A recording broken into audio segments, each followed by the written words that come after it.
This week, we mark the 13th anniversary of one of the worst days in American history, the day we have come to know by two numbers, 9/11. Memories of that day may have faded for some, but for those of us who were in the Northeast that day, it will never be forgotten. All of us who were here seem to know someone who died or lost a close relative. My family was among the lucky. My brother had been in the Pentagon the day before the attack, in the very room where the plane hit. We lost contact for 4 hours with my younger daughter in New York, but she was eventually found safe.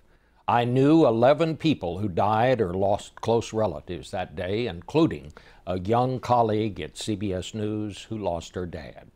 So forgive me if I feel a certain urgency about the current terror threat. Forgive me, but I've been through this before. No, I can't forget the bad, but I can also remember the good. How an awful day brought Americans together as they had not come together since World War II. How road rage disappeared the next day as people waved and honked. We had all gone through it together.